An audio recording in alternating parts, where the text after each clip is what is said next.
Hello বন্ধুরা, Akhara studyতে তোমাদের স্বাগত. Today, we're diving straight into Chapter 4 of your Class 9 English syllabus, All Summer in a Day. This is Ray Bradbury. From the scorched earth of Fahrenheit 451 to the alien landscapes of the Martian Chronicles, Bradbury spent his career taking us to impossible places to show us something familiar about ourselves. Take a look at this passage. Bradbury establishes the rules of this version of Venus. It had been raining for 7 years, thousands of days defined by endless showers and tidal waves. Forests are crushed under the weight of the water. They grow back, and they are crushed all over again, in a relentless cycle. Deep beneath this gray surface, we find the children. Their parents were the rocket men and women who traveled from Earth to establish this outpost. These students are 9 years old, meaning the last time the sun appeared, they were only 2. They've spent their lives trapped in an underground city with no memory of what the sun actually looks like. In your word nest, we find our first key term, chattered. It describes talking quickly and continuously. As the clock ticks toward the predicted break in the weather, the children are chattering away, huddled by the thick windows, desperate to see if the rain is finally going to stop. For these children, existence has been narrowed down to a single frantic hope. They are waiting for the 1 hour of sunlight they've been promised after 7 long years of dark, deafening rain.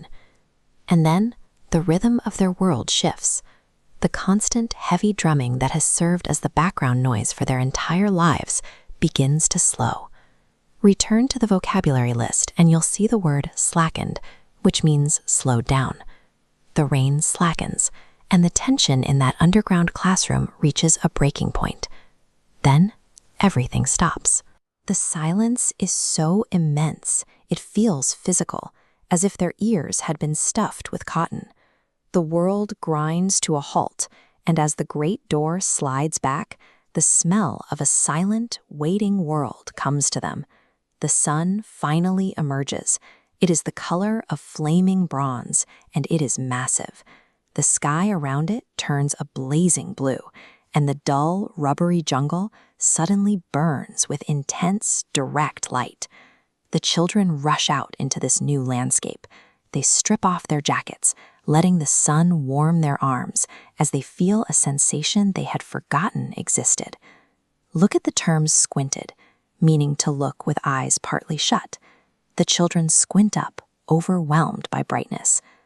Below that is savored, to enjoy fully. For an hour, they run through the trees, savoring this noiseless world. This hour under the sun acts as a total sensory overhaul.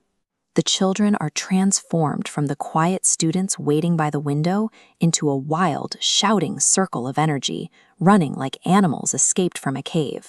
But in the middle of their running, the joy is cut short. One of the girls lets out a wail. The group gathers around her as she stands in the open.